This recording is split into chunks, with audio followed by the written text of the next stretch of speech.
জীবনের শেষ বেলায় পৌঁছে ও যেন কিছুতেই আবার সেই নবযৌবনে ভরপুর অম্বরীশ হয়ে ধরা দিতে পারছে না, যেটা ওর মনে একটা তীব্র কষ্টের জন্ম দিচ্ছে। আর সেটা বুঝতে পেরেই সুচেতা আলতো করে নিজের বুকের কাপড়টা নামিয়ে দেয় আর ওর ব্লাউজের মধ্যে গভীর বক্ষ বিভাজিকা উন্মুক্ত করে দেয় অম্বরীশের জন্য। অম্বরীশ অবাক হয়ে শুধু তাকিয়ে থাকে সুচেতার উন্মুক্ত বুকের দিকে।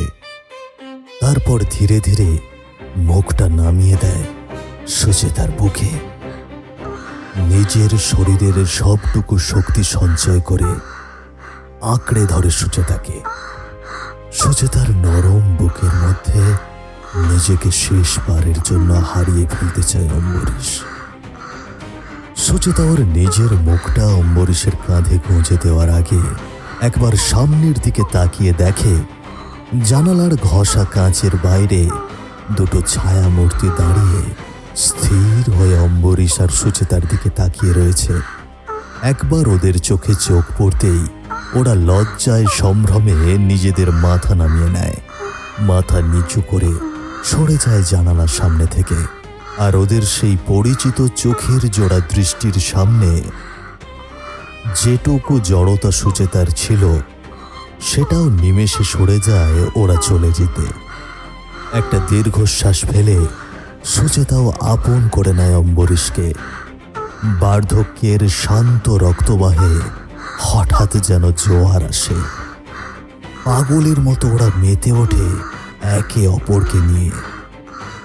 সময় কেটে যেতে থাকে দুর্বার গতিতে। কি এইবার তৃপ্তি পেয়েছ তো?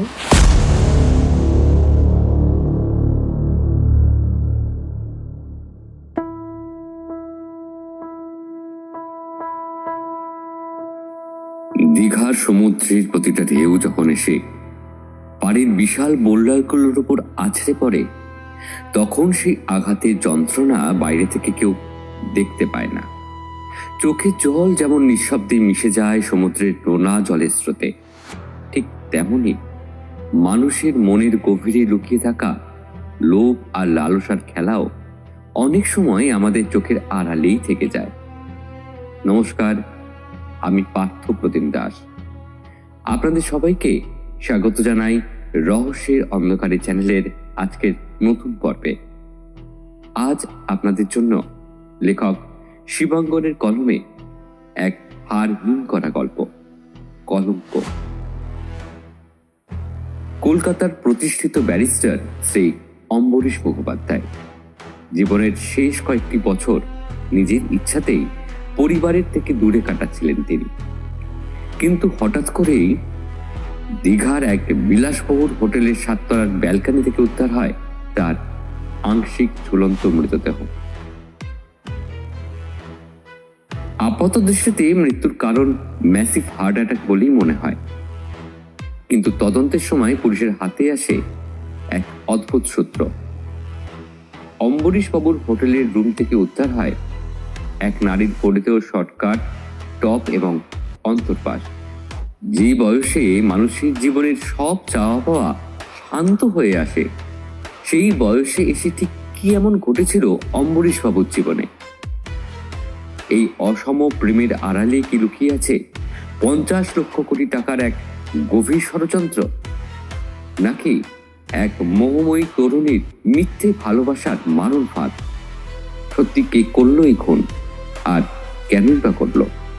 সব প্রশ্নের উত্তর খুঁজতে আসুন আজ আমরা পাড়ি দিই রহস্যের অন্ধকারে।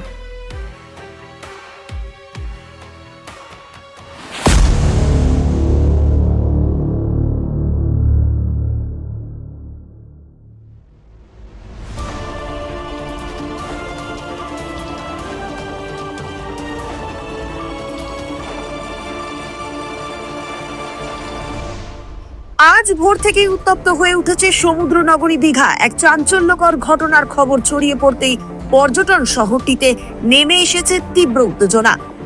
দীঘার একটি বিলাসবহুল হোটেলের 7 তলার ঘর থেকে উদ্ধার করা হয়েছে কলকাতার পরিচিত আইনজীবী অম্বরীশ মুখোপাধ্যায়ের নিথর দেহ।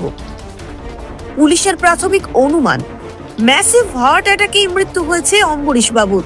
উচ্চ রক্তচাপের রোগী ছিলেন তিনি, আর তার ব্যাগ থেকেই মিলেছে নিয়মিত খাওয়া সেই ওষুধগুলির প্রমাণ।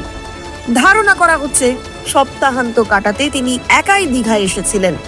তবে মৃত্যুর পরিস্থিতি ঘিরে তৈরি হয়েছে বহু প্রশ্ন। কারণ হোটেল কর্মচারীর চোখে পড়ে সকালে ঘরের ব্যালকনির রেলিংয়ে আংশিক ঝুলন্ত অবস্থায় পড়ে রয়েছে তার দেহ। এরপরই খবর পেয়ে ঘটনাস্থলে ছুটে আসেন পুলিশ, দেহ উদ্ধার করে পাঠায় ময়না তদন্তে। এখানেই শুরু সন্দেহের। অম্বরীশ বাবুর ঘর থেকে উদ্ধার হয়েছে একজন নারীর পরিধেয় শর্ট স্কার্ট, একটি টপ এবং অন্তর্বাস। ফলে ঘরে গত রাতে একজন মহিলা থাকার প্রমাণ আরও দৃঢ় হয়েছে। মৃতের পরিবার জানিয়েছে গত 3 বছর ধরে অম্বরীশ বাবু নিজের ইচ্ছায় বাড়ি ছেড়ে কলকাতার একটি বৃদ্ধাশ্রমে থাকতেন। সেই দীর্ঘ একাকিত্ব থেকেই ধারণা করা হচ্ছে তিনি হয়তো একজন যৌনকর্মীকে ঘরে ডেকেছিলেন। যদিও পুলিশ প্রথমে ঘটনাটিকে অস্বাভাবিক মৃত্যু বলে তদন্ত শুরু করেছিলেন, কিন্তু দেহে বা ঘরে কোনো আঘাতের চিহ্ন বা জবরদস্তির প্রমাণ অথবা রহস্যজনক ক্লু কিছুই মেলেনি। তাই প্রশাসনের মতে এটি একটি স্বাভাবিক মৃত্যু। কিন্তু স্থানীয় মানুষের বিশ্বাস সম্পূর্ণ ভিন্ন। প্রত্যক্ষদর্শীদের অনেকেই মনে করছেন ঘটনার নেপথ্যে অস্বাভাবিক কিছু থাকতেই পারে। পাশাপাশি প্রশ্ন উঠেছে, দীঘার বিনোদন কেন্দ্রিক পরিবেশকে ঘিরে বেপরোয়া দেহ ব্যবসা চক্র আবার মাথা তুলছে কিনা। মৃতের পরিবার বা আত্মীয়দের পক্ষ থেকে কোনো অভিযোগ দায়ের না হওয়ায় প্রশাসন আপাতত কেসটিকে স্বাভাবিক মৃত্যু হিসেবেই গণ্য করছেন। এদিকে এই ঘটনার মাঝেই আরেকটি চাঞ্চল্যকর তথ্য সামনে এসেছে আমাদের। সুন্দরবনের একটি গ্রামে টানা কয়েকদিন ধরেই নরখাদকের তাণ্ডব চলছে। এই ঘটনার বিস্তারিত জানাতে আমরা খুব শিগগির আবারও হাজির হচ্ছি। আমি অনন্যা। আরো আপডেট খবরের জন্য চোখ রাখুন আমাদের চ্যানেলের পর্দায়। ক্যামেরায় রয়েছেন পল্লব সেনগুপ্ত।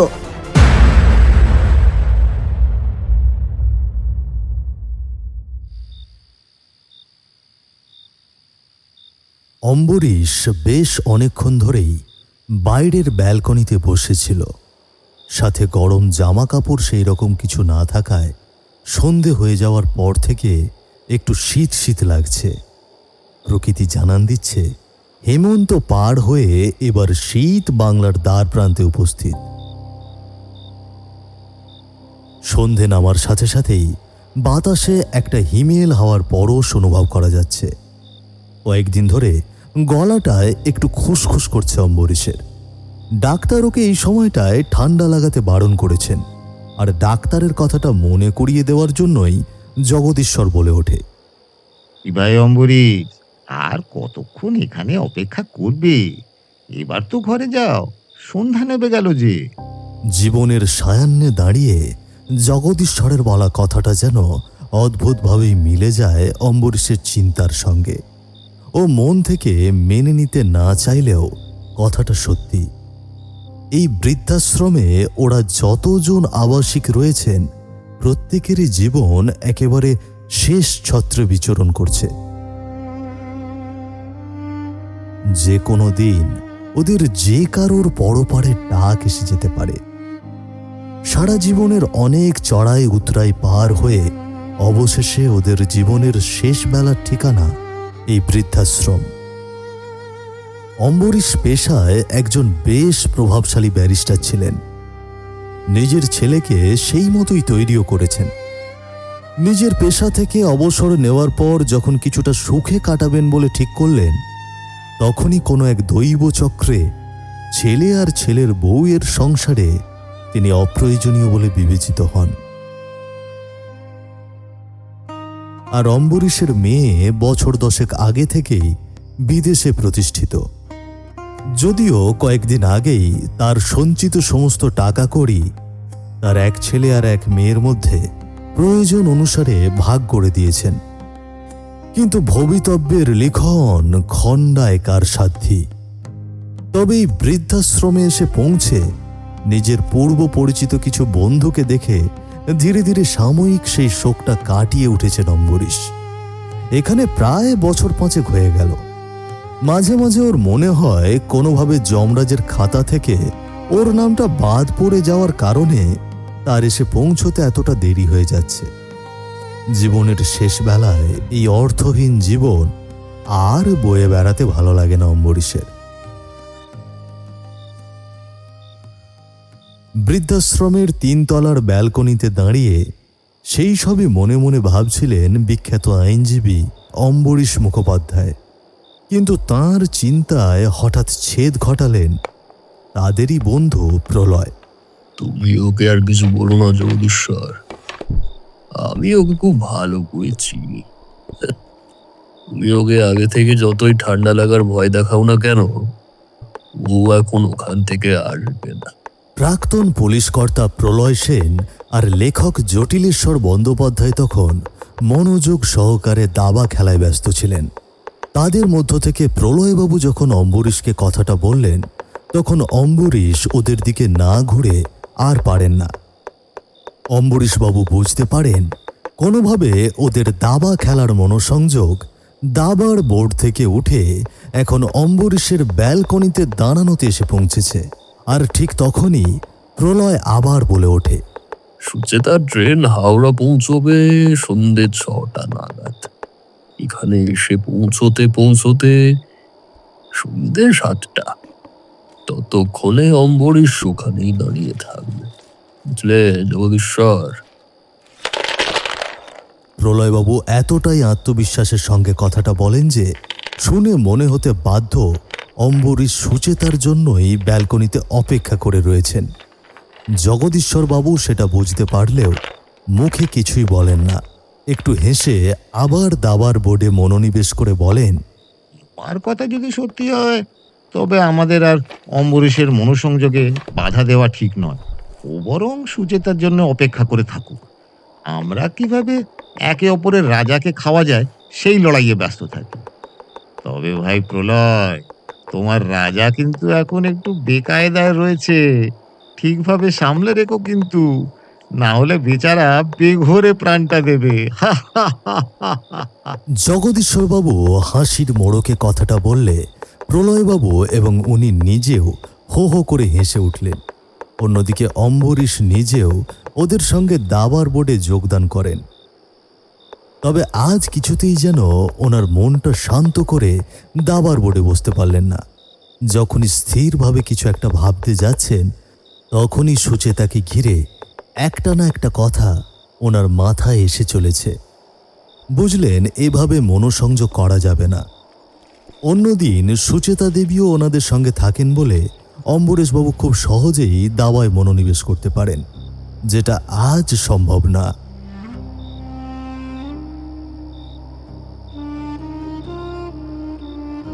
সুচেতা ট্রেনে ফিরছে ওর বাড়ি বহরমপুর থেকে। ওর নাতির গতকাল জন্মদিন ছিল। হঠাৎই নাকি নাতির জন্মদিনের বায়না ধরেছিল। অন্তত সেই দিনটার জন্য ওর ঠাম্মার কাছে থাকতে চায়। আর সেই জন্যই তড়িঘড়ি ট্রেনের টিকিট কেটে সুচেতাকে ওর বহরমপুরের বাড়িতে নিয়ে গিয়েছিল ওরই উচ্চশিক্ষিত ছেলে সুবিমল। গতকাল জন্মদিনের অনুষ্ঠান মিটে গেলে মন ভরে নাতিকে আদর করে সুচেতা ফিরে আসছে কলকাতায়। ওর বর্তমান ঠিকানা এই বৃদ্ধাশ্রমে। আর সেখানেই ওর জন্য অপেক্ষা করে রয়েছে অম্বরীশ মুখোপাধ্যায়। কি ব্যাপার বলো তো প্রলয়? তোমার কি আর আমি ছাড়া কোনো বিষয় নেই যেটা নিয়ে তুমি আর জগদীশ্বর আলোচনা করতে পারো? আরে না না অম্বরীশ, তুমি ব্যাপারটা তো সিরিয়াসলি ভাবছো কেন? আমি তো নিছক মজা করলাম। হে হে হে। তোমাকে দেখে যথেষ্ট উদ্বিগ্ন বলে মনে হচ্ছে, তাই বললাম আর কি। দেখো প্রলয়, তোমার কথা ঠিক, তবে কি জানো, এইরকম অনর্থক শুধুমাত্র মজা করে বলার জন্য বলা কথা আমাদের বয়সে কাউকেই সেভাবে শোভা পায় না। আর আমি মানছি আমরা চারজনই সেই স্কুল জীবনের বন্ধু, তাই কম বেশি একে অপরের ব্যাপারে আমরা প্রত্যেকেই কিছু না কিছু জানি। তাই আমার মনে হয় এই বার্ধক্যময় জরাগ্রস্ত জীবনে পৌঁছে আমাদের মধ্যে সেটুকু পরিণতি বোধ অন্তত থাকা উচিত। আরে, তুমি মিছিমিছি এত রাগ করছো কেন অম্বরীশ? প্রলয় তো শুধুমাত্র একটা কথার কথাই বলেছে। এতে ব্যাপারটা এত সিরিয়াসলি নেবার মতো কিছু আছে বলে আমার মনে হচ্ছে না। দেখো জগদীশ্বর, তোমার কথাটা আংশিকভাবে সত্য। সুচেতা আমাদের কাছে যতটা গুরুত্বপূর্ণ হোক না কেন, অম্বরীশের কাছে ওর গুরুত্বটা যে তোমার আমার থেকে একটু বেশি, সেটা আশা করি তোমার অজানা নয়। ছেড়ে দাও না প্রলয়, আমাদের আর এই ব্যাপারে কথা বেশি দূর না এগোলেই ভালো। আর সত্যিই তো, সুচেতা সেই কতটা দূর থেকে একা আসছে।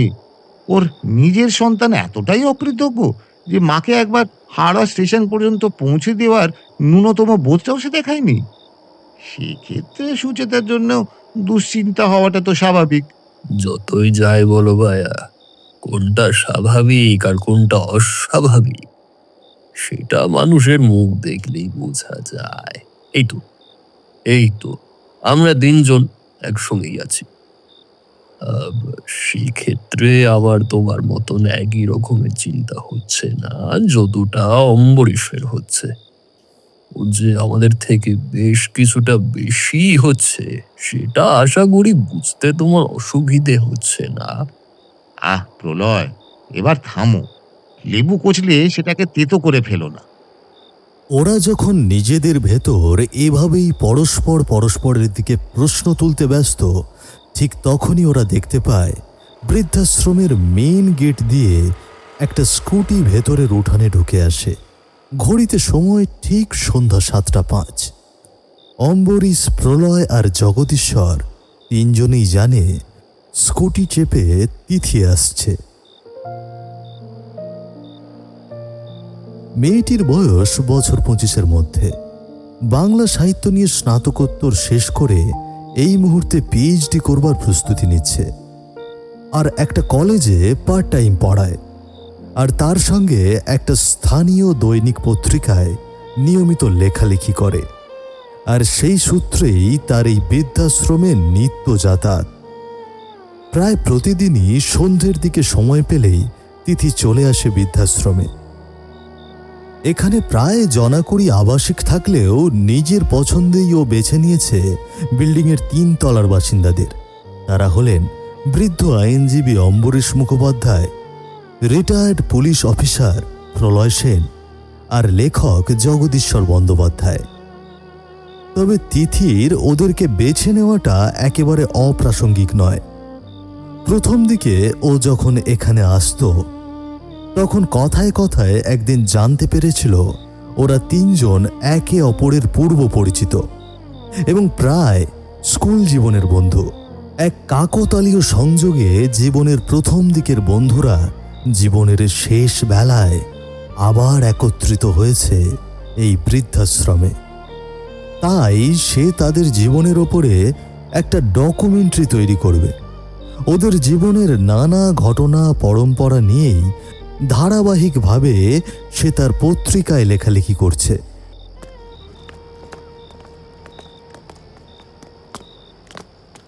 গুড ইভিনিং আঙ্কেল, আপনাদের দাবা খেলা এখনো শেষ হয়নি? না, এই তো আমি প্রতিপক্ষের রাজার গলায় কোপ বসাবো বলে প্রস্তুতি নিচ্ছি। আমাদের দাবা খেলার কথা আর জিজ্ঞাসা করো না তিথি। এই খেলা রোজ চলতে থাকবে। তারপর তোমার খবর বলো, কলেজে এই ক্লাস কেমন চলছে বলো? হ্যাঁ, ভালোই। তবে জানেন তো আঙ্কেল, এই পার্ট টাইম কলেজে পড়িয়ে সেভাবে বিশেষ লাভ কিছু হবে না। আমি তাই কোনো ইংলিশ মিডিয়াম স্কুলে দেখছি চেষ্টা করে। সেখানে টাকা হয়তো খুব বেশি দেবে না, কিন্তু চাকরির নিশ্চয়তাটা এখানের থেকে ভালো। সেটা তুমি ঠিকই বলেছ।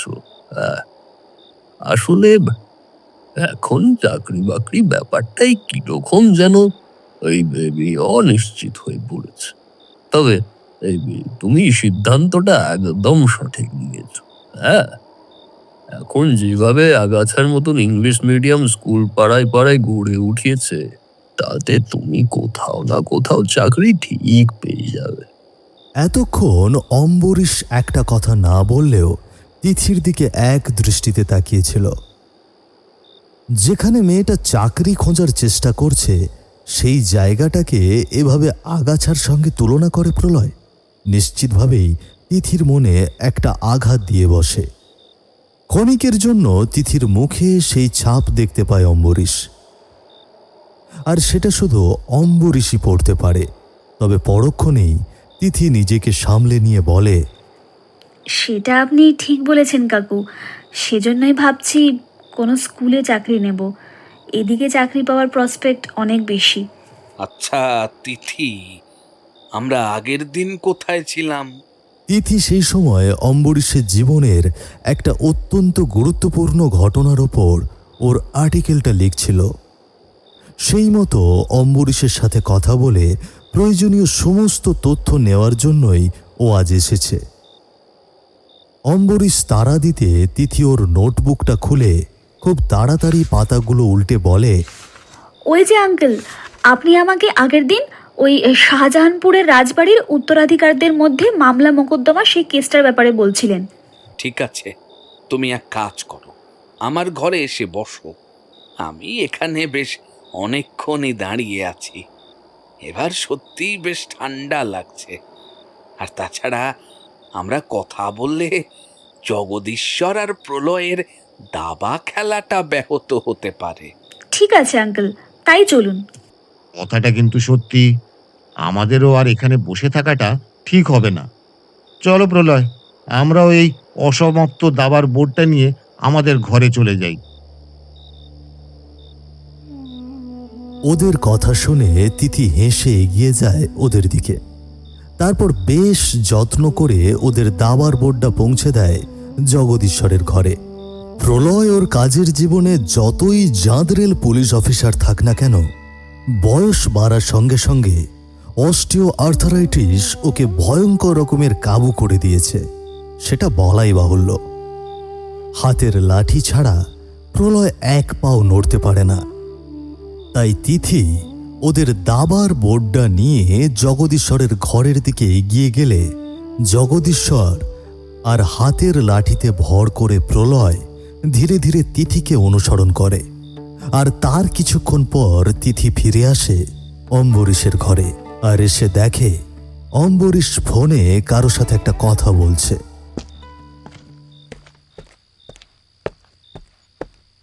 আচ্ছা আঙ্কেল, সুচেতা আন্টিকে তো দেখছি না, উনি কি নেই নাকি? সুচেতা একটু বহরমপুর গিয়েছিল ওর ছেলের কাছে, তবে এখন ফিরছে। এই তো ওকে ফোন করেছিলাম, বললো সবে হাওড়া স্টেশনে পৌঁছেছে, আর ওর বেশ কিছুক্ষণ সময় লাগবে এখানে পৌঁছতে। হ্যাঁ তা ঠিক, তাহলে তো এখানে পৌঁছতে এখনো ঘন্টাখানেক। আপনার বোধহয় চিন্তা হচ্ছে আন্টির জন্য, তাই না? হ্যাঁ সে তো বটেই, তাছাড়া রাস্তার যা অবস্থা। তবে ও ট্রেন থেকে হাওড়া নেমে গেছে, এটা জেনে বেশ নিশ্চিন্ত হতে পারলাম। তবে ওদের সামনে তুমি আমাকে আবার আপনি একগে করে সম্বোধন করলেও যখন তুমি একান্তে আমার সাথে কথা বলো, তখন তো সম্ভ্রমের মোড়কটা তোমার কথায় থাকে না তিথি। ও হ্যাঁ, দেখেছো, ভুলে গেছি, আমি তো তোমাকে তুমি করেই ডাকি। আচ্ছা আঙ্কেল, একটা কথা জিজ্ঞাসা করব? হ্যাঁ বলো, কি জানতে চাও? আর জানো তো, ওই আপনি বলে সম্বোধন করে ডাকলে আমার একটু অস্বস্তি হয়। আচ্ছা, এই সুচেতা আন্টির সঙ্গে তোমার পরিচয় তো বলেছিলে তোমাদের কলেজ জীবনে, তারপর আন্টির বিবাহ হয়ে যায় বহরমপুরে। আন্টির কথা তোমাকে যতবারই বলতে শুনেছি। তিথির কথা শেষ হবার আগেই অম্বরীশ বলে ওঠে, তুমি কি বলতে চাইছো আমি সেটা বুঝতে পারছি তিথি। দেখো, এ কথা অস্বীকার করার কোনো অর্থ হয় না যে আমি সত্যি সুচেতার ব্যাপারে একটু বেশি কেয়ারিং। আর সেটা এখন থেকে নয়, সেই কলেজ জীবন থেকে। তবে তুমি যদি এখনকার সঙ্গে তুলনা করতে বলো, তাহলে বলবো তখন না বুঝলেও এখন বুঝি। সুচেতার প্রতি আমার মনে সত্যি একটা দুর্বলতা আছে, আর বয়স বাড়ার সাথে সাথে সেটা বেড়েছে, বই কমেনি। ঠিক বলেছো আঙ্কেল, তোমার এই স্পষ্টবাদী কথাগুলো আমার খুব ভালো লাগে। যেটা সত্যি সেটা সত্যি, সেটাকে জোর করে চাপা দিয়ে রেখে কোনো লাভ হয় না। দেখো, আমি বরাবরই স্পষ্টবাদী, আর তাছাড়া জীবনের এই শেষ বেলায় এসে আর মিথ্যা কথা বলে কিছু লাভ নেই। আমার আর সুচেতার পরিবারের বর্তমান প্রজন্ম এখন যথেষ্ট প্রতিষ্ঠিত, আর সব থেকে বড় কথা, তারা আমাদের কারোর ব্যাপারে খোঁজ খবর পর্যন্ত নেয় না। তাই এই বয়সে এসে সত্যিটা স্বীকার করে পারিবারিক অশান্তি ডেকে আনার কোনো ভয় আমার অন্তত নেই। তাই আমি স্পষ্ট কথা স্পষ্টভাবেই বলতে পছন্দ করি। আচ্ছা আঙ্কেল, আমি দেখেছি প্রলয় কাকু আর জগদীশ্বর কাকু তোমাকে মাঝে মাঝে সুচেতা আন্টিকে নিয়ে ঠাট্টাই আর কি করে। তুমি ওদের বারণ করতে পারো না? মানুষের স্বাভাবিক প্রবৃত্তি যখন স্বতঃস্ফূর্তভাবে বের হয়ে আসে, তখন তাতে স্বয়ং ভগবানও হস্তক্ষেপ করেন না। সেখানে এই বড় অম্বরীশ আর কোথাকার কে যে ওদের ঠাট্টা তামাশা বন্ধ করতে চাইব। ওরা যদি আলোচনা করে আনন্দে থাকে তো থাক না, তাতে আমার বা সুচেতার বা তোমার কোনো ক্ষতি না হলেই ভালো। না না, এতে আমার ক্ষতি হওয়ার কি আছে? আমি তো একটা নির্দিষ্ট কাজে এখানে এসেছি। সেটা ঠিক, কিন্তু যে মানুষটার স্বভাব অন্যকে নিয়ে আলোচনা করা, সুযোগ পেলে যে সে তোমাকেও আলোচনার কেন্দ্রবিন্দুতে এনে ফেলবে না, তার নিশ্চয়তা কোথায় বলতে পারো? আমি তোমার কথা ঠিক বুঝতে পারলাম না আঙ্কেল। ছেড়ে দাও তিথি, জীবনের সবকিছু বুঝতে গেলে মাথায় পাথরের বোঝা বাড়বে, বই কমবে না। কিন্তু আঙ্কেল, তুমি বললে না তো কলেজে যখন তুমি সুচেতা আন্টিকে দেখেছিলে, বললে আন্টিকে প্রপোজ করনি? কে বলল করিনি?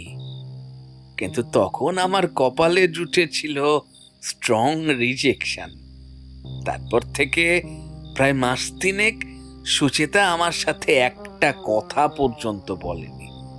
জানো তিথি, তখন আমার সত্যিই মনে হয়েছিল বন্ধুত্বের সম্পর্কটাকে অন্য একটা নাম দিতে। আমি বোধহয় সত্যিই ভুল করে ফেলেছিলাম, কিন্তু ভুল ঠিক যাই থাক না কেন, সেটা ছিল আমার মনের মধ্যে, আর আমার মনের মধ্যে এখনো সেই ভালো লাগাটা রয়ে গেছে। আর তোমার নিজের বিয়ে করাবো? ইন্দ্রাণী ভট্টাচার্য। তুমি যদি কোনো পারফেক্ট সহধর্মিনীর সংজ্ঞা খোঁজো, তবে ইন্দ্রাণী ঠিক সেই রকম। নিজের জীবন দিয়ে আমাকে ভরিয়ে দিয়েছিল, আমাকে সুখে রাখার জন্য জীবনের সবকিছুও নিংড়ে নিয়েছে। সত্যি ভগবানের কাছে আমি অত্যন্ত কৃতজ্ঞ ইন্দ্রাণীকে আবার স্ত্রী হিসেবে পাঠানোর জন্য। ইন্দ্রাণী না থাকলে এই অম্বরীশ মুখোপাধ্যায় মানুষটাও বোধহয় বাঁচত না। অসাধারণ আঙ্কেল, আজকের এই পুরুষতান্ত্রিক সমাজে যেখানে মহিলাদের সামান্যতম সম্মান কেউ দিতে চায় না, সেখানে তুমি এত অকপটে ইন্দ্রাণী আন্টিকে সম্মান দিচ্ছ, সেটা দেখলে সত্যিই মনটা ভরে যায়। স্যালিউট তোমাকে।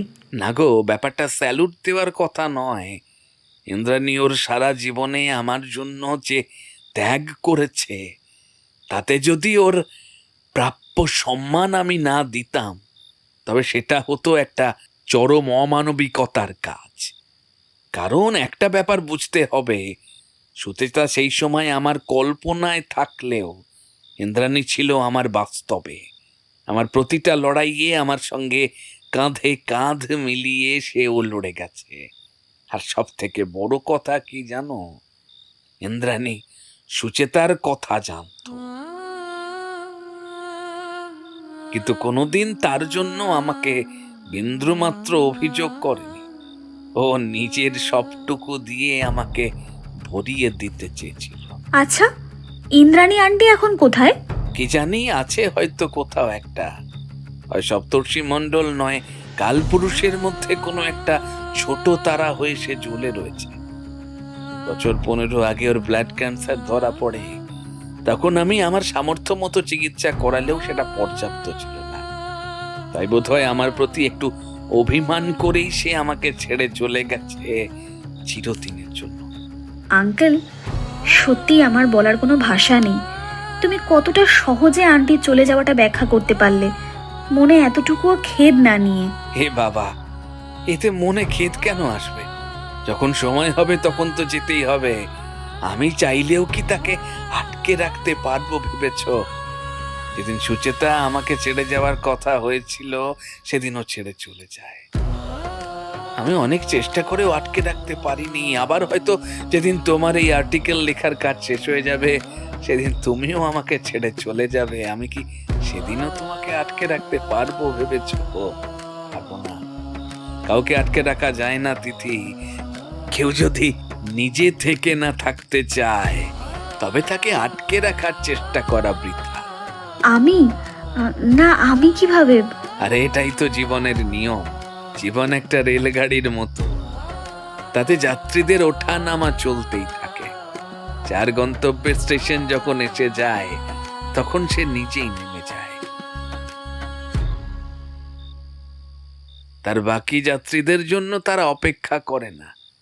ঠিক সেইভাবেই যেদিন তোমার গন্তব্যের স্টেশন এসে যাবে তুমিও নেমে যাবে। কিন্তু আঙ্কেল, আমার তো ইচ্ছে ছিল আমি ভবিষ্যতে যেখানেই থাকি না কেন তোমাদের সাথে যোগাযোগ রাখবো, বিশেষ করে তোমার সাথে। সেটা হয় না তিথি।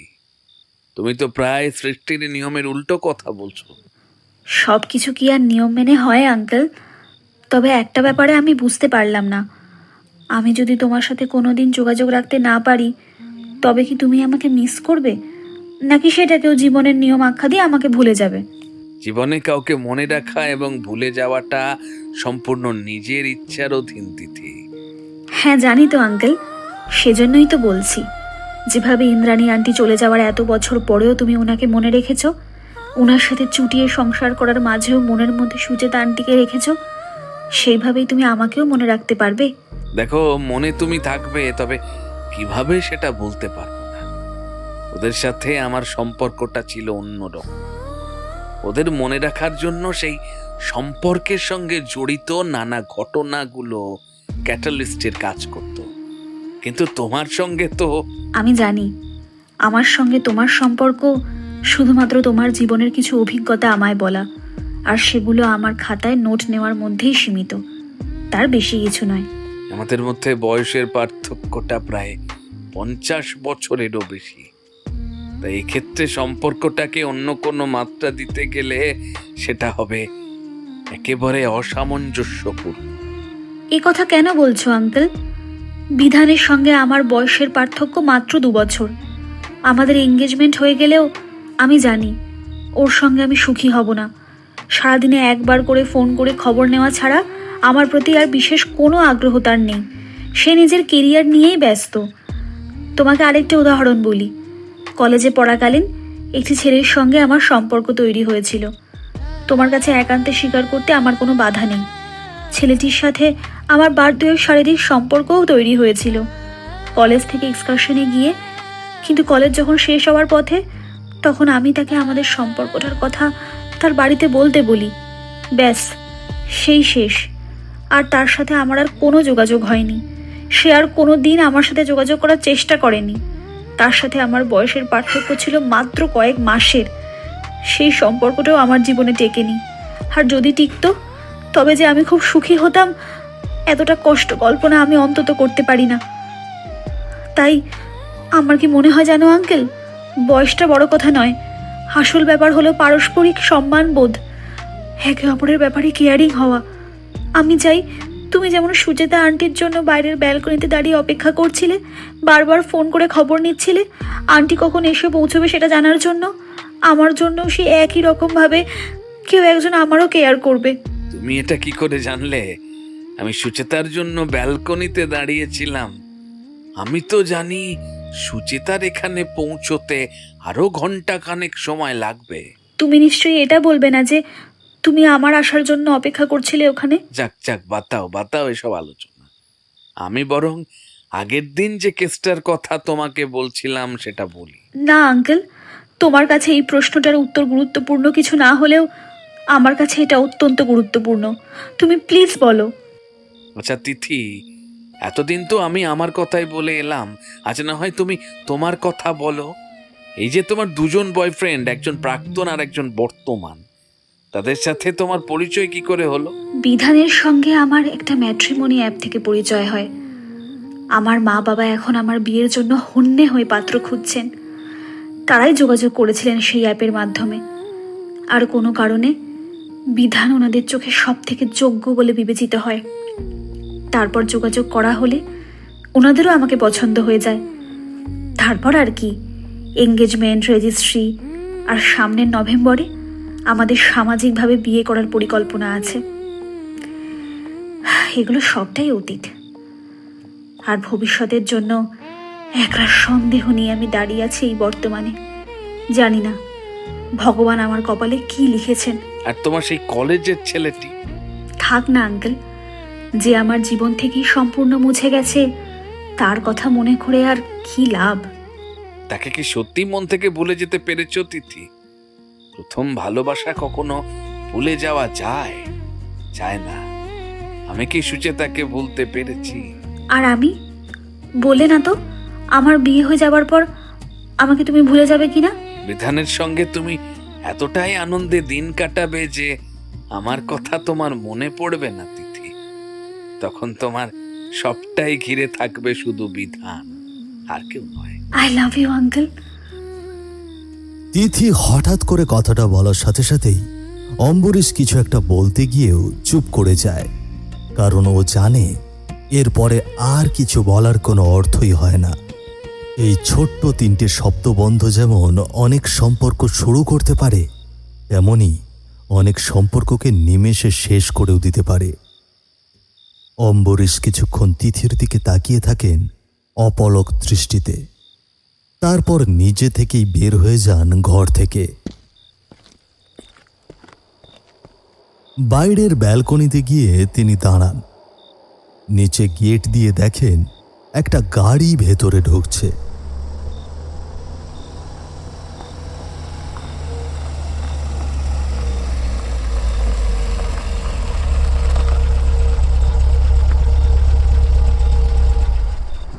খুব সম্ভবত সুচেতা এই মুহূর্তে ওর নিজের বাড়িতে ফিরে এসেছে। একবার পিছন ফিরে তাকায় অম্বরীশ, দেখে তিথি ওর ব্যাগপত্র গুছিয়ে মাথা নিচু করে বের হয়ে যায় অম্বরীশের ঘর থেকে।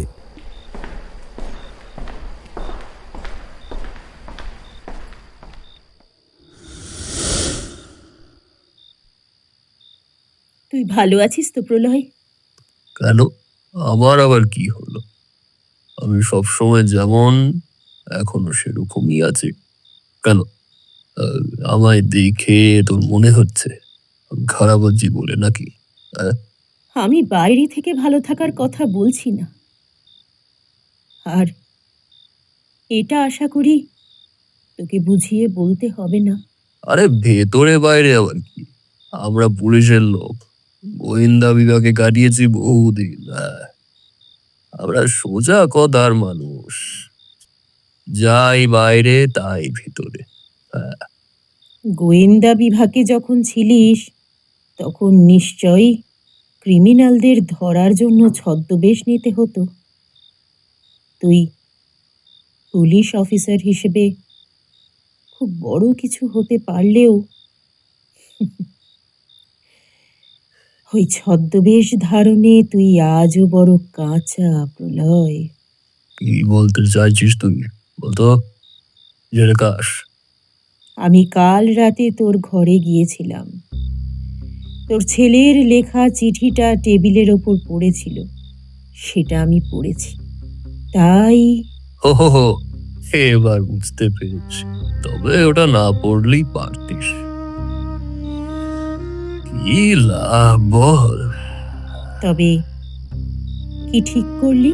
কি আবার, ওর যা দাবি সেই মতো ওকে আমার সম্পত্তির ভাগ দিয়ে দেব। বাবা হিসেবে আমি ওকে বিপথে যাওয়া থেকে আটকানোর চেষ্টা করেছিলাম, ও আমার পরামর্শ দেয়নি। ওর বাকি জীবনের সিদ্ধান্ত এবার ওকেই নিতে হবে। আমি এবার ক্লান্ত রে, ক্লান্ত। ও বলেছে আমি ওকে সম্পত্তি না দিলে ও আমার বিরুদ্ধে আদালতে যাবে। আমি আর এসব ঝামেলা নিতে চাই না রে, বয়স হয়েছে, আর পারি না এসব। কি ব্যাপার বন্ধুবর, ঘরে ঢুকতে ঢুকতে যেটুকু শুনতে পেলাম তাতে তুমি নাকি ক্লান্ত? যদি আমার সাথে দাবা খেলার ময়দানে পরাজিত হতে হতে তুমি ক্লান্ত হও, তবে বলবো আমি এত সহজে নিস্তার তোমায় দেব না। দাবা খেলার ময়দানে শুধুমাত্র রাজা উজির ধ্বংস করেই এই জীবন থেমে থাকে না জগদীশ্বর। প্রতিটা ঘুঁটির চালের সাথে সাথে সে মেরে ফেলে মানুষের মনের ভালো লাগা, খারাপ লাগা, সব কয়েকটি সুখানুভূতিও। তাই দাবা খেলা আর বাস্তবের যুদ্ধক্ষেত্রের মধ্যে অনেক পার্থক্য, অনেক। জানো জগদীশ্বর, দাবা খেলায় কারোর অন্তরাত্মায় আঘাত লাগে না, সেখানে আঘাতটা পরাজয়ের। আর বাস্তবটা ঠিক উল্টো। আর সেই আঘাতটা যখন প্রতিপক্ষের গজ বা ঘোড়া না হয়ে নিজের সন্তান হয়, তখন মেনে নেওয়া এত সহজ হয় না রে জগদীশ্বর। সুচেতা মুখের কথাটা শেষ করবার আগেই জগদীশ্বর উঠে দাঁড়ায় আর বলে, সত্যি কথা বলতে কি, তোমাদের সন্তানদের দেখে আমার নিজের মনে যে আক্ষেপটা ছিল নিঃসন্তান হওয়ার জন্য, সেই দুঃখটা কেটে গেছে। সন্তান যদি তোমাদের সন্তানদের মতো হয়, তবে আমার নিঃসন্তান হওয়ায় আমার মনে কোনো আক্ষেপ নেই। জানো তো, আজ যদি অসীমা আমার সঙ্গে থাকতো, তবে আমি ওকে তোমাদের সন্তানদের দেখিয়ে বলতাম আমাদের সন্তান না নেওয়ার সিদ্ধান্তটা কতটা সঠিক ছিল। প্রলয় উঠে গিয়ে বুকে টেনে নেয় জগদীশ্বর বাবুকে। ওনার দুটো চোখ তখন জলে পূর্ণ। সুচেতা, জগদীশ্বর আর প্রলয় প্রত্যেকের বয়সী প্রায় 70 ছুঁই ছুঁই বা তার কিছুটা বেশি। তবুও এই বৃদ্ধ বয়সে যখন মানুষ সব থেকে বেশি নিজেকে নিঃসঙ্গ অনুভব করে, তখন ওদের একে অপরের প্রতি বন্ধুত্বের হাত বাড়িয়ে দেওয়াটা সত্যি ভগবানের আশীর্বাদ ছাড়া আর কিছু না। আচ্ছা, অম্বরীশকে দেখছি না তো, সে কোথায়? এই, অম্বরীশ আসলে কিন্তু তুই ওর একদম পেছনে লাগবি না। এমনিতেই আমি যখন আমার ছেলের কাছে বহরমপুর গিয়েছিলাম, তারপর ফিরে থেকে দেখছি আমার সঙ্গেও কিছুতেই কথা বলছে না, আমাকে কেমন যেন এড়িয়ে যাচ্ছে। তোরা নিশ্চয়ই ওর পেছনে লেগেছিলি। না, মানে সেরকম কিছু নয়, এমনি কথাবার্তা বলছিলাম আর কি। আর তুই তো প্রলয়ের কথা জানিসই। যতই যাই বলি সুচেতা এখনো তোকে অতটাই ভালোবাসে যতটা কলেজ জীবনে বাসত। বিয়ে, সংসার, সন্তান সব কিছু দক্ষতার সঙ্গে সামলালেও ওর মনে তোর জায়গাটা একই রকম রয়ে গেছে। সত্যি এই ব্যাপারটাই অম্বরীশকে ক্রেডিট দিতেই হবে।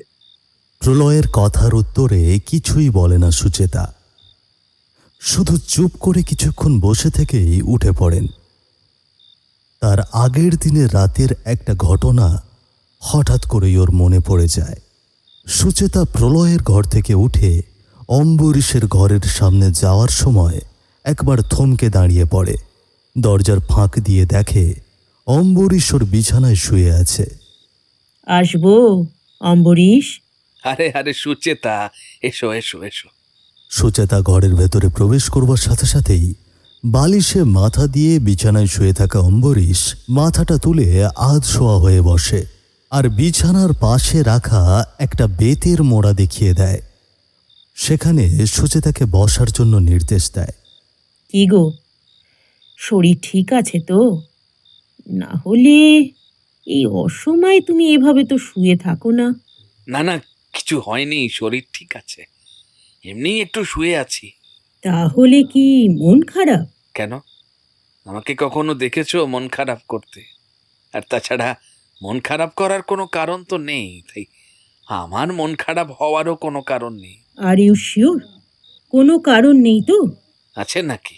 গতকাল তিথি আমায় ফোন করেছিল, ও আমায় সবটাই বলেছে। বাহ, তাহলে তো ভালোই হলো। তুমি নিশ্চয়ই ব্যাপারটা বুঝতে পেরেছো। তিথি আগুন নিয়ে খেলতে চাইছে। দেখো, ভালোবাসা ব্যাপারটা এরকমই। ও তোমাকে পাগলের মতো ভালোবাসে, ও আর পিছিয়ে আসতে পারবে না। তোমার কি মনে হয় না এটা পাগলামি? কোনটা? তোমাকে ভালোবাসাটা? একটা 72 বছরের বৃদ্ধ মানুষকে ভালোবাসাটা? ভালোবাসা যে কোনো নিয়ম মানে না অম্বরীশ। তুমিও তো আমাকে ভালোবেসেছিলে, কিন্তু আমি তোমার প্রস্তাব প্রত্যাখ্যান করে চলে যাই আমার স্বামীর কাছে। তাহলে তা সত্ত্বেও তুমি কি আমাকে ভালোবাসতে না? সেটা অন্য কথা। যুক্তিহীনতার মধ্যেই প্রেমের মজা অম্বরীশ। যুক্তি দিয়ে প্রেম করলে শুধু যুক্তিটাই থাকবে, প্রেম আর থাকবে না। আর তাছাড়া তুমি কি সত্যিই তিথিকে ভালোবাসো না? যুক্তিহীনতার সিদ্ধান্ত আমি তোমার উপর দিলাম, তুমি বলো আমার কি করা উচিত। আর এই এই যে কটা বছর আমি বাঁচবো, তাতে আমি ওই মেয়েটাকে আর কি বা দিতে পারি? আর কেউ জানুক বা না জানুক, তুমি তো জানো আমার স্থাবর অস্থাবর সমস্ত সম্পত্তি সবই আমার ছেলেরা ভাগ করে নিয়েছে। তিথিকে দেবার মতো আমার কাছে আর কিছুই নেই। আমি ওকে কি বা দিতে পারবো বলো? ভালোবাসা, উজাড় করা ভালোবাসা। ওর মন ভরিয়ে দিয়ে তুমি ওকে ভালোবাসা দাও অম্বরীশ। ও তোমার থেকে তো আর কিছুই চায় না। আর আর তোমার কাছে এই ভালোবাসা পেয়েও হারানোর দুঃখটা আমি বুঝি। তাই আমি তোমাকে বলছি, আমি সেদিন যে ভুল করেছিলাম, এই ভুল তুমি আর করো না। ভালোবাসার কোনো বয়স হয় না অম্বরীশ। তুমি যা বলছো সেটা ভেবে বলছো তো? একদম। আমার ধারণা তোমরা দুজনেই একে অপরকে ভালোবাসো। হয়তো হয়তো সেটা আজকের প্রথাগত টিনেজ প্রেম নয়, কিন্তু তোমাদের একে অপরের প্রতি যে রেসপেক্ট, একে অপরের মনে তোমাদের যে জায়গা, সেটা দেখে আমি নিশ্চিত আমার ধারণা ভুল নয়। আর আজ জগদীশ্বর বা প্রলয়কে দেখো, অবশিষ্ট জীবনের প্রতি ওরা যখন সম্পূর্ণ আশা ত্যাগ করে ফেলেছে, সেই মুহূর্তে তুমি একটা সুযোগ পাচ্ছ নতুন করে আবার শুরু করার। এই সুযোগ সবাই পায় না অম্বরীশ, সবাই পায় না। তুমি এই সুযোগটা হারিও না। তিথির সঙ্গে তোমার যদি একটা মুহূর্তও ভালো কাটে, তবে জানবে সেটাই তোমার জীবনের পরম প্রাপ্তি। আর তিথি, তারপর ওর কি হবে? কি আবার হবে? সামনের নভেম্বরে ওর বিধানের সাথে বিয়ে। বছর ঘুরতে না ঘুরতেই বাচ্চা হবে। তারপর যেমন বাকি জীবনটা আমাদের সবার হেসেল ঠেলতেই চলে যায়, তেমনটা ওর জীবনও কেটে যাবে। তারপর জীবনের শেষ প্রান্তে এসে হয়তো ওরও স্থান হবে এরকম কোনো বৃদ্ধাশ্রমে। ও তো আমাকে বলেছে, তোমার সাথে কাটানো প্রতিটা মুহূর্তের অভিজ্ঞতাকে সম্বল করে ও ওর জীবনের শেষ দিন পর্যন্ত কাটিয়ে দিতে পারবে। তুমি ওকে নিরাশ করো না অম্বরীশ। কিন্তু আমি তো ওকে চাই না। তোমার কথা ঠিক, যদি বলো ওকে ভালোবাসার কথা, তাহলে ওর জন্য একটা বিশেষ জায়গা আমার মনে রয়েছে, তা আমি অস্বীকার করছি না। কিন্তু যদি তুমি আমার চাওয়ার কথা বলো, তাহলে ব্যাপারটা অন্য। ও আমার কাছে কখনোই তোমার উপরে নয়। আমি তো রইলাম, তোমার কাছেই রইলাম। জীবনের শেষ নিঃশ্বাস পর্যন্ত থাকবো, কিন্তু এই মুহূর্তে তোমার প্রয়োজনটা তিথির কাছে সবচেয়ে বেশি। আচ্ছা বুঝলাম, কিন্তু তুমি কি বলতে পারবে কবে আমার চাওয়াটা প্রাধান্য পাবে তোমাদের সকলের কাছে? অন্য সকলের চাহিদা পূরণ করতে করতে আমি সে ক্লান্ত হয়ে পড়েছি সুচেতা। সুচেতা বুঝতে পারে কোথাও বোধ হয় অম্বরীশ ওর যুক্তিতে সঠিক। নিজের মনের মানুষকে কোনোদিনই নিজের মনের মতো করে পায়নি অম্বরীশ। তাই নিজের মনেই একটা গভীর হতাশাবোধ ঘিরে ধরেছে ওকে। তুমি এখনো আমাকে আগের মতোই ভালোবাসো, তাই না? কথাটা শুনে অম্বরীশ আর নিজেকে নিয়ন্ত্রণ করতে পারে না। সুচেতার হাতটা ধরে ওকে টেনে নেয় ওর নিজের কাছে। আর সুচেতাও জানে অম্বরীশের মনের অবস্থাটা। জীবনে বহুবার প্রত্যাখ্যাত হতে হতে অম্বরীশ আজ একটা পাথরের মূর্তিতে পরিণত হয়েছে, যার মধ্যে শুধুমাত্র টিকে রয়েছে প্রাণটুকু আর তার সাথে অবশিষ্ট কর্তব্যবোধটুকু। নিজের জন্য কোনো কিছু চাইতেই আর সাহস পায় না অম্বরীশ। তাই এই প্রথমবারের জন্য নিজেকে আটকায় না সুচেতা। অম্বরীশের টানে সাড়া দিয়ে ওর কাছে গিয়ে দাঁড়ায়, তারপর ওর হাত দুটো নিয়ে নিজের কোমরে রাখে। আমিও তোমাকে মনের অন্তঃস্থল থেকেই ভালোবাসি গো। অম্বরীশ জীবনে বহুবার মনে মনে কল্পনা করেছে সুচেতাকে। কাছ থেকে ওকে জড়িয়ে ধরে আদরে আদরে ভরিয়ে দিতে চেয়েছে ও। সুচেতা যখন ওর পরিবার পরিজন সংসার নিয়ে ব্যস্ত, সেই সময় অম্বরীশের বহু বিনিদ্র রজনী কেটেছে শুধুমাত্র সুচেতাকে কল্পনা করে। আর আজ যখন সত্যি সত্যিই ও সুচেতাকে পেয়েছে, তখন ওদের দুজনের জীবনের বেশিরভাগটাই অতিবাহিত হয়ে গেছে। তবুও শেষবারের জন্য আর একবার নিজের মনের সমস্ত ভালোবাসা একত্রিত করে অম্বরীশ সুচেতাকে কাছে টেনে নেয়। তুমি কি চাও অম্বরীশ? তোমাকে, শুধুমাত্র তোমাকে। অম্বরীশের গাল দুটো নিজের হাতে আলতো করে স্পর্শ করে সুচেতা, তারপর ওর ঠোঁটে ডুবিয়ে দেয় নিজেকে। সুচেতার ঠোঁটের স্পর্শ পেয়ে অম্বরীশ যেন হঠাৎ করেই জেগে ওঠে। সুচেতাকে বেশ কঠিন হাতে টেনে নেয় ওর বুকের মধ্যে। কাঁপা হাতে একবার ওর কাঁধে হাত রাখলেও সুচেতা বুঝতে পারে অম্বরীশের মধ্যে একটা দ্বিধা কাজ করছে। জীবনের শেষ বেলায় পৌঁছে ও যেন কিছুতেই আবার সেই নব যৌবনে ভরপুর অম্বরীশ হয়ে ধরা দিতে পারছে না, যেটা ওর মনে একটা তীব্র কষ্টের জন্ম দিচ্ছে। আর সেটা বুঝতে পেরেই সুচেতা আলতো করে নিজের বুকের কাপড়টা নামিয়ে দেয় আর ওর ব্লাউজের মধ্যে গভীর বক্ষ বিভাজিকা উন্মুক্ত করে দেয় অম্বরীশের জন্য। অম্বরীশ অবাক হয়ে শুধু তাকিয়ে থাকে সুচেতার উন্মুক্ত বুকের দিকে। তারপর ধীরে ধীরে মুখটা নামিয়ে দেয় সুচেতার বুকে।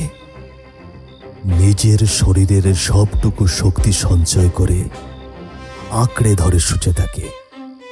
সুচেতার নরম বুকের মধ্যে নিজেকে শেষবারের জন্য হারিয়ে ফেলতে চায় অম্বরীশ। সুচেতা ওর নিজের মুখটা অম্বরীশের কাঁধে গুঁজে দেওয়ার আগে একবার সামনের দিকে তাকিয়ে দেখে জানালার ঘষা কাঁচের বাইরে দুটো ছায়া মূর্তি দাঁড়িয়ে স্থির হয়ে অম্বরীশ আর সুচেতার দিকে তাকিয়ে রয়েছে। একবার ওদের চোখে চোখ পড়তেই ওরা লজ্জায় সম্ভ্রমে নিজেদের মাথা নামিয়ে নেয়, মাথা নিচু করে সরে যায় জানালার সামনে থেকে। আর ওদের সেই পরিচিত চোখের জোড়া দৃষ্টির সামনে যেটুকু জড়তা সুচেতার ছিল, সেটাও নিমেষে সরে যায় ওরা চলে যেতে। একটা দীর্ঘশ্বাস ফেলে সুচেতাও আপন করে নেয় অম্বরীশকে। বার্ধক্যের শান্ত রক্তবাহে হঠাৎ যেন জোয়ার আসে। পাগলের মতো ওরা মেতে ওঠে একে অপরকে নিয়ে। সময় কেটে যেতে থাকে দুর্বার গতিতে।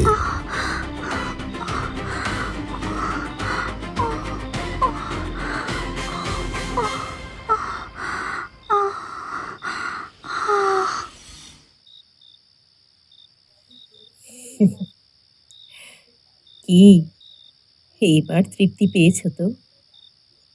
সারা জীবনের সব না পাওয়াগুলো একেবারে পেয়ে মন ভরেছে। অম্বরীশ কিছু না বলে নিজের ডান হাতের বুড়ো আঙুলটা দিয়ে মুছিয়ে দেয় সুচেতার ঠোঁটে লেগে থাকা ওর লালা রস।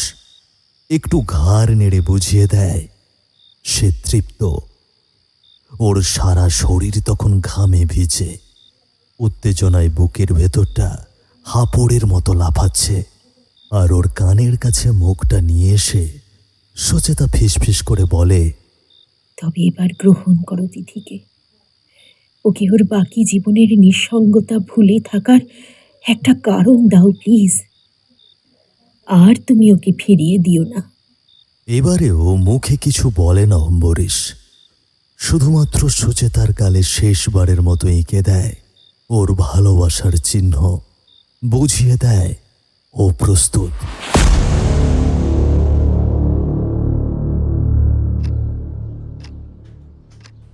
আঙ্কেল, এত বড় হোটেলে আমি এর আগে কখনো আসিনি। কি সুন্দর ঘরগুলো, নরম বিছানা, সোফা, যেন পুরো তুলো দিয়ে তৈরি। আচ্ছা আঙ্কেল, এখানকার প্রতি ঘরের ভাড়া তো অনেক টাকা, তাই না? কখনো কখনো জীবনের শুধু ভালো দিকগুলোকে অনুভব করতে হয়। এই মুহূর্ত থেকে আগামী একদিন তোমার সাথে যা যা ঘটবে সেগুলো শুধুমাত্র তোমার মন দিয়ে অনুভব করো, টাকার হিসেব করতে যেও না। না মানে তাও এত খরচ, মানে হোটেলের বিল তো দিতে হবে। দেখো তিথি, সবাই জানে আমি আমার স্থাবর অস্থাবর সমস্ত সম্পত্তি আমার সন্তানদের মধ্যে ভাগ করে দিয়েছি, কিন্তু সবার জানার বাইরেও আমার কিছু টাকা লুকানো আছে। এই পরিমাণটাও আজকে বাজার দর হিসেবে খুব একটা কম নয়। তাই তুমি হোটেলের বিল পেমেন্ট করা নিয়ে অযথা ভেবো না। ও তাই বুঝি? এখন তুমি বলো তুমি কি চাও? এই মুহূর্তে কিছু না, তবে কাল সকালে সমুদ্রের পাড়ে দাঁড়িয়ে আমি সূর্যোদয় দেখতে চাই, তোমার হাতে হাত রেখে। সমুদ্রের দিক থেকে ভেসে আসা শুদ্ধ বাতাস আমি বুক ভরে নিয়ে নিতে চাই। আর সমুদ্রের নোনা জলে পা ডুবিয়ে তোমার সাথে অনেক অনেক ঘন্টা চুপ করে দাঁড়িয়ে থাকতে চাই। তুমি সত্যিই খুব ভালো মেয়ে তিথি, তোমার মনটা খুব পরিষ্কার। তাই বুঝি? তা কি করে বুঝলে শুনি? আমি জীবনে অনেক বিবাহ বহির্ভূত সম্পর্ক, পরকীয়ার নানা ঝামেলা আর অবৈধ সম্পর্ক সংক্রান্ত কেস সামনে থেকে দেখেছি। তাই জানি মানুষের মনের নানা কুরুচিকর প্রবৃত্তিগুলো, তার সঙ্গে পাল্লা দিয়ে বাড়তে থাকা চাহিদা। সেই জন্যই তোমাকে কথা বলতে পারছি আমি। কিন্তু আমি তো এরকম কিছুই জানি না আঙ্কেল। আমার পৃথিবীটা খুব ছোট, আর সেটা জুড়ে শুধু তুমি। আগামী একদিনের প্রতিটা মুহূর্ত তোমার সঙ্গে এতটা সুন্দর সময় কাটাতে হবে, যেটা আমার সারা জীবনের সঙ্গী হবে। আর আমি কিচ্ছু চাই না। বেশ, তুমি এখন চেঞ্জ করে ফ্রেশ হয়ে নাও। এতটা রাস্তা গাড়ি জার্নি করে এসেছো, নিশ্চয়ই খুব ক্লান্ত। একটু পরে আমরা সমুদ্রের ধারে বেড়াতে যাব। না, আজ থাক আঙ্কেল। আজ সন্ধেটা আমরা ঘরেই থাকি। কাল সকালে একদম সূর্যোদয়ের সময় বিচে যাব। মৃদু হেসে ওকে সম্মতি জানান অম্বরীশ, আর তাতে তিথিও খুশি হয়ে নিজের ব্যাগ থেকে নিজের পরার জন্য কিছু পোশাক নিয়ে চলে যায় বাথরুমে। আর অম্বরীশ বাইরের ব্যালকনিতে গিয়ে দাঁড়ান। অম্বরীশ জানেন ওনার এই তিথিকে নিয়ে দীঘা আসা, একসাথে সময় কাটানো, কোনোটাই আজকের সমাজ ব্যবস্থা ভালো চোখে মেনে নেবে না। তবুও অম্বরীশ সেই সব কিছুতেই সম্মতি দেয়, শুধুমাত্র সুচেতাকে দেওয়া কথা রাখার জন্য। এভাবেই কেটে যায় প্রায় মিনিট 15। ঠান্ডা হিমেল হাওয়াটা একটু একটু করে রাতের দীঘার সমুদ্র নগরীর ওপর দখল নিতে শুরু করেছে। ঘরের ভেতর থেকে শুনতে পাওয়া যায় তিথির গলায় গুনগুন করে গাওয়া গান। অম্বরীশ বুঝতে পারেন তিথির স্নান হয়ে গেছে, তাই এবার ঘরে ঢুকে এসে দেখেন তিথি বিছানার ওপর বসে হাতে পায়ে কোনো একটা ক্রিম মাখছে। ঠান্ডায় সাধারণত শুষ্কতার জন্য চামড়া ফাটে, সেই কারণেই অনেকে এই ধরনের প্রসাধনী ক্রিম ব্যবহার করে। তিথিও সেটাই করছে। ওর পরনে আসমানি নীল রঙের একটা ছোট্ট স্কার্ট আর গাঢ় সবুজ রঙের টপ। সাধারণত এই রকম পোশাকে কখনো ওকে আগে দেখেনি অম্বরীশ, আর সেই কারণেই একেবারে বাগরুদ্ধ হয়ে ওর দিকে তাকিয়ে থাকে অম্বরীশের প্রৌঢ় দুটো চোখ। অম্বরীশের ঠিক যেন মনে হয় স্বর্গ থেকে কোনো অপ্সরা নেমে এসেছে এই ধরাধামে, যার শরীরের প্রতিটা বিভঙ্গে ছড়িয়ে রয়েছে এক মায়াময় মাদকতা। যে তিথিকে সবসময় চুড়িদারের আড়াল দিয়ে ওর চোখ খুঁজে এসেছে সামান্য উন্মুক্ত চামড়া দেখার লোভে, সেই তিথির শরীরের প্রায় সবটাই সেই মুহূর্তে ওর কাছে উন্মুক্ত। নিজের বাহুবন্ধনে এক নগ্ন তন্বীকে নিতে পারবে এটা মনে হতেই সারা শরীরে একটা কাঁপুনি খেলে যায় অম্বরীশের। এভাবে মিনিট কয়েক চলার পর তিথি হঠাৎই খেয়াল করে অম্বরীশ ওর দিকে তাকিয়ে ওকে দেখছে, আর এটাতে কিছুটা অস্বস্তি নিয়েই ও বলে ওঠে, আসলে এই ড্রেসটা অনেক দিন আগে শখ করে কিনেছিলাম, কলকাতায় কখনো পরা হয়নি, তাই ভাবলাম বেড়াতে যখন যাচ্ছি তখন এটা সাথে করে নিয়ে যাই। কিছু মুখে বলতে পারে না অম্বরীশ। টেবিলের ওপরে রাখা জগ থেকে এক গ্লাস জল ঢেলে খেয়ে তিথির সামনের চেয়ারটায় এসে বসে। আমি এই ড্রেসটা পরলে তোমার কি কোনো অসুবিধা হচ্ছে? বলো তো, আমি পাল্টে নিচ্ছি। না থাক, যেটা শখ করে কিনেছো সেটা পরে থাকো। তোমাকে দেখতে খুব সুন্দর, মোহময়ী লাগছে। তাই বুঝি? জানো আঙ্কেল, আজকের এই সন্ধেটা আমার বহু দিনের কাঙ্ক্ষিত ছিল। আমি যখন থেকে তোমায় দেখেছি, তোমার কথাবার্তা, আচার ব্যবহার সব কিছুই আমার খুব ভালো লাগতো। কিন্তু যখন থেকে জানতে পেরেছি তুমি এত বছর পরেও সুচেতা আন্টিকে ঠিক আগের মতোই ভালোবাসো, তখন আর তোমায় না ভালোবেসে থাকতে পারিনি। এখন সুচেতার কথা থাক তিথি, এই মুহূর্তটা শুধু আমরা ভাগ করে নিই। সুচেতাই আমাকে বলেছে অতীত আর ভবিষ্যৎ ভুলে বর্তমানটাকে সুন্দর করে সাজাতে। হ্যাঁ, সেটা আন্টি ঠিকই বলেছে। এখন একবার ওই ব্যালকনিটায় যাবে? ঠান্ডা লাগছে, বেশ হিমেল হাওয়া বইছে, তোমার ঠান্ডা লেগে যাবে না তো? তুমি ঠান্ডা লাগতে দিও না, তোমার বুক দিয়ে আগলে রেখো, তাহলেই আর লাগবে না। কথাটা বলেই তিথি বুঝতে পারে ওর সীমার বাইরে কিছু একটা বলে ফেলেছে, তাই তখনই জিভ কেটে নিজের ভুল স্বীকার করে নেয়। সরি, মানে আমি বলতে চাইছিলাম। তিথির ঠোঁটে নিজের আঙুলটা দিয়ে ওকে চুপ করিয়ে দেয় অম্বরীশ। এই প্রথমবার অম্বরীশ ওকে স্পর্শ করল। তবে এর আগেও ওদের বৃদ্ধাশ্রমে যখন তিথি গিয়েছিল তখন অসাবধানতাবশত হয়তো অম্বরীশের হাত তিথিকে ছুঁয়ে গেছে, কিন্তু তাহলেও কোনো আলাদা অনুভূতি অম্বরীশের হয়নি, যেটা এই প্রথমবারের জন্য ও অনুভব করছে। অম্বরীশ বুঝতে পারে ওর ছোঁয়া পেয়ে তিথির শরীরটাও যেন একবার কেঁপে ওঠে। ধীরে ধীরে বিছানা থেকে উঠে দাঁড়ায় ও। নিজের অজান্তেই নিজের স্কার্টটা টেনে নিজেকে আরো একটু বেশি ঢাকার চেষ্টা করে। চলো ব্যালকনিতে যাই, আমি কথা দিচ্ছি তোমার এতটুকু ঠান্ডা লাগতে দেব, তোমাকে আমার বুকে আগলে রাখ। চলো। ওরা দুজনেই বের হয়ে আসে ঘর থেকে। তিথি ব্যালকনির রেলিং এর ধারে গিয়ে দাঁড়ালে অম্বরীশ ওকে পেছন থেকে আলতো করে জড়িয়ে ধরে। ওর প্রায় চামড়া কুঁচকে যাওয়া হাত দুটো দিয়ে তিথির কোমরে দুটো পাশে চেপে ধরে অম্বরীশ। আর ঠিক তখনই তিথি ওর হাত দুটোকে টেনে নেয় ওর পেটের নরম মাংসের ওপর। অম্বরীশের আঙুলগুলো একবার যেন কেঁপে ওঠে। তিথি নিজের চোখ বুজে ঘাড়টা এলিয়ে দেয় অম্বরীশের বুকে। অম্বরীশ বুঝতে পারে ওর শরীরের রক্তবাহে প্রবাহের গতি বাড়ছে। বেশ হিমেল হাওয়ার মধ্যেও ধীরে ধীরে ঘাম জমে ওঠে অম্বরীশের কপালে। শরীরে একটা সামান্য অস্বস্তি অনুভব করে অম্বরীশ। হঠাৎ করেই হাতগুলো শিথিল হয়ে পড়ে অম্বরীশের। ব্যাস এইটুকুই? আমার কিন্তু এখনো শীত করছে আঙ্কেল। তুমি কিন্তু এখনো আমাকে সম্পূর্ণ উষ্ণতা দিতে পারোনি। না, তবে একটু সময় দাও। আজ এই রাতটুকুই তো আমাদের হাতে সময় আঙ্কেল। এর মধ্যেও তুমি আমার থেকে আলাদা করে সময় চাইছো।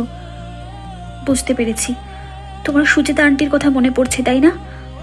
ধন্যী বাবা তোমাদের প্রেম। তুমি থাকো ওই বুড়িটাকে নিয়ে। না না, তা নয়, আসলে আমি মানে আমার একটু এই মুহূর্তে কোনো তুমি বা আমি নেই আঙ্কেল, আছে শুধু আমরা। অবশ্য তুমি যদি না চাও তাহলে আমি ঘরে ফিরে যাচ্ছি, বরং একটা লেপ মুড়ি দিয়ে আমি ঘুমিয়ে পড়ি। তুমি আর আমাকে গরম করতে পারবে না। না, একটু দাঁড়াও। দাঁড়িয়েই তো আছি আঙ্কেল, তোমার জন্য প্রতীক্ষা করে দিনের পর দিন দাঁড়িয়েই তো আছি। কথাটা বলে তিথি জড়িয়ে ধরে অম্বরীশকে আর এক টানে নিজের টপটা খুলে ছুঁড়ে ফেলে দেয় ব্যালকনির ধারে। অম্বরীশ বুঝতে পারে ওর শরীরের ভেতরের অস্বস্তিটা ধীরে ধীরে বাড়ছে। ঘাড়ে কপালে বেশ ঘাম জমেছে, পাগুলোতেও ঈষৎ যেন কাঁপুনি ধরছে। আর দাঁড়িয়ে থাকতে পারছে না অম্বরীশ। আঙ্কেল, ওই দেখো দূরের রাস্তা দিয়ে একটা কাপল কেমন জড়াজড়ি করে হেঁটে যাচ্ছে। কত ভালোবাসা ওদের মধ্যে। আর এখানে দেখো, এখানে এই ব্যালকনিতে তুমি আর আমি থেকেও একে অপরের থেকে কতটা দূরে। তুমি আমাকে ভালো করে জড়িয়ে ধরতেও পারছো না। আসলে তুমি চাইছো না। আসলে তুমি সুচেতা আন্টির ওপরে আর কাউকে জায়গায় দিতে চাইছো না। চুপ করো তিথি, চুপ করো। বারবার সুচেতার প্রসঙ্গ টেনে আমাকে আর বিব্রত করো না। তুমি যা চাও আমি সবই দেব, কিন্তু এখন একটু আমার সময় দাও। আমার শরীরটা খুব একটা ভালো ঠেকছে না। কিন্তু এই মুহূর্তের একটাও যে আমি নষ্ট করতে চাই না আঙ্কেল। তুমি কেন বুঝতে পারছো না? তোমার আর আমার মাঝে আমার এই পোশাকের বেড়াচালটাও আমার কাছে অসহ্য মনে হচ্ছে।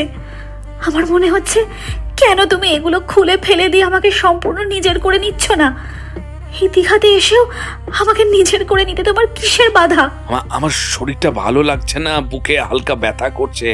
আমাকে একটু সময় দাও তিথি। জানি এইসব তোমার বাহানা। সুচেতা আন্টির কথায় তুমি আমাকে নিয়ে এখানে এলেও এখন অজুহাত করে আমায় দূরে সরিয়ে রাখছো। আমি থাকবো না এখানে। আমি কাল ভোরের বাসে ফিরে যাব কলকাতা।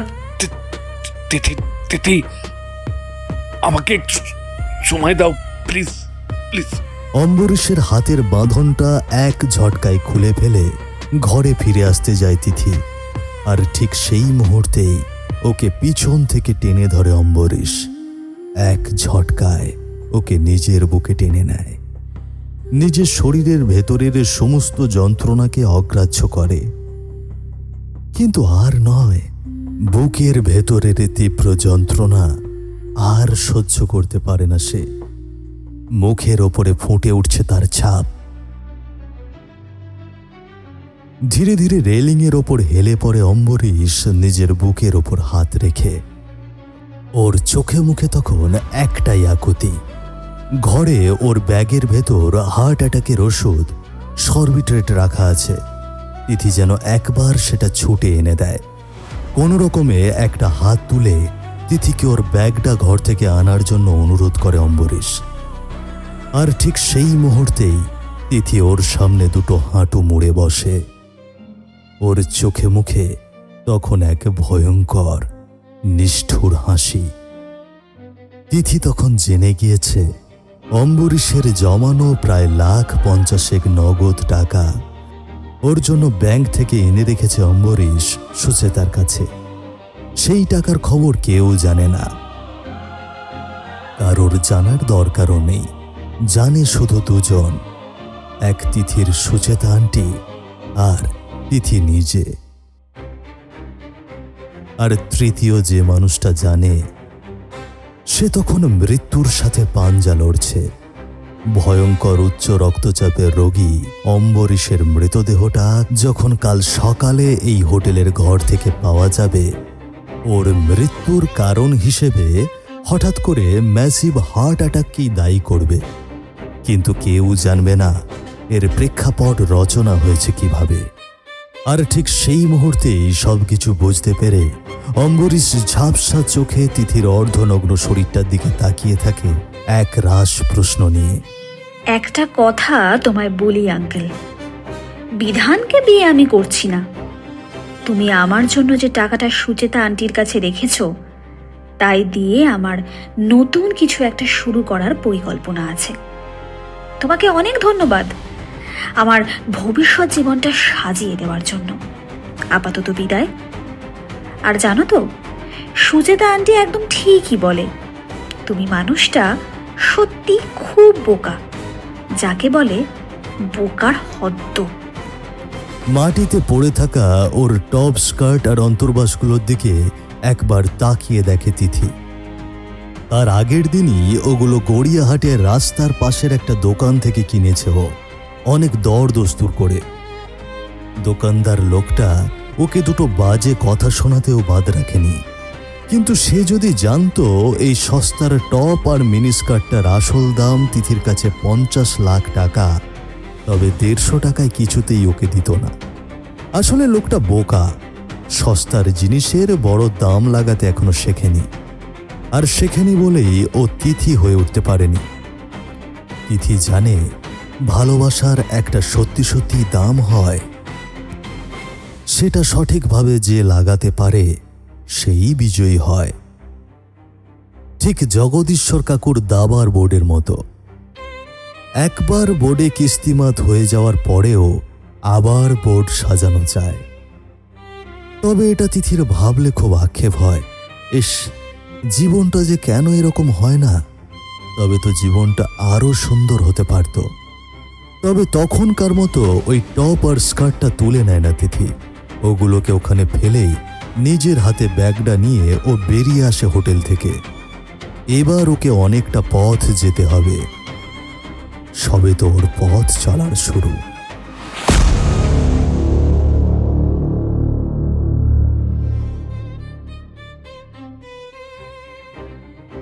আজ ভোর থেকেই উত্তপ্ত হয়ে উঠেছে সমুদ্র নগরী দীঘা। এক চাঞ্চল্যকর ঘটনার খবর ছড়িয়ে পড়তেই পর্যটন শহরটিতে নেমে এসেছে তীব্র উত্তেজনা।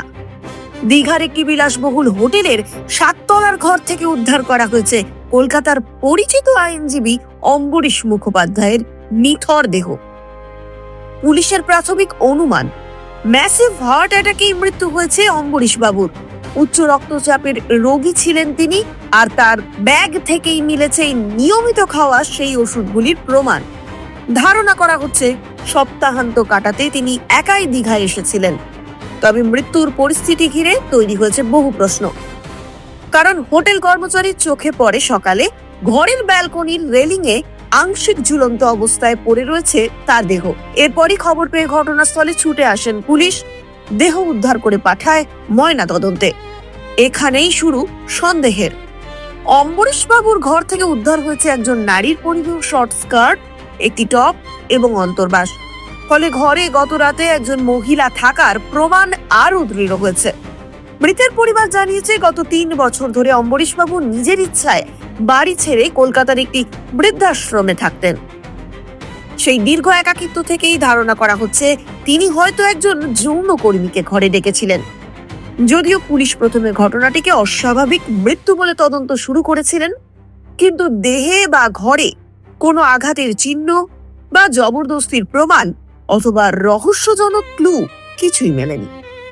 তাই প্রশাসনের মতে এটি একটি স্বাভাবিক মৃত্যু। কিন্তু স্থানীয় মানুষের বিশ্বাস সম্পূর্ণ ভিন্ন। প্রত্যক্ষদর্শীদের অনেকেই মনে করছেন ঘটনার নেপথ্যে অস্বাভাবিক কিছু থাকতেই পারে। পাশাপাশি প্রশ্ন উঠেছে দীঘার বিনোদন কেন্দ্রিক পরিবেশকে ঘিরে বেপরোয়া দেহ ব্যবসা চক্র আবার মাথা তুলছে কিনা। মৃতের পরিবার বা আত্মীয়দের পক্ষ থেকে কোনো অভিযোগ দায়ের না হওয়ায় প্রশাসন আপাতত কেসটিকে স্বাভাবিক মৃত্যু হিসেবেই গণ্য করছেন। এদিকে এই ঘটনার মাঝেই আরেকটি চাঞ্চল্যকর তথ্য সামনে এসেছে আমাদের। সুন্দরবনের একটি গ্রামে টানা কয়েকদিন ধরেই নরখাদকের তাণ্ডব চলছে। এই ঘটনার বিস্তারিত জানাতে আমরা খুব শিগগির আবারও হাজির হচ্ছি। আমি অনন্যা। আরো আপডেট খবরের জন্য চোখ রাখুন আমাদের চ্যানেলের পর্দায়। ক্যামেরায় রয়েছেন পল্লব সেনগুপ্ত।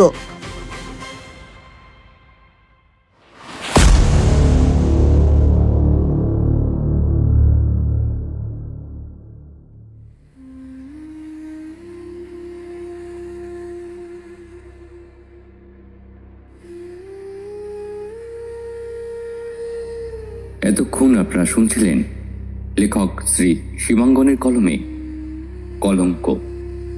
আজ গল্প পাঠে ছিল সৌরভ, অন্যান্য চরিত্রে অনন্যা, সাহিল, আরি, তুষার, ইন্দ্রজিৎ, ঝিনুক এবং শ্রেয়সী। আবহ নির্মাণে সাম্য, প্রচ্ছদ অলঙ্করণে টিম রহস্যের অন্ধকারে। গল্পটির সমগ্র পরিকল্পনা এবং পরিচালনায় ছিল পার্থ প্রতিম দাস। গল্পটি কেমন লাগলো তা অবশ্যই কমেন্ট করে জানাবেন। তবে আজ আসি, আবার অন্য কোনো দিন এক নতুন গল্প নিয়ে হাজির হব আপনাদের কাছে।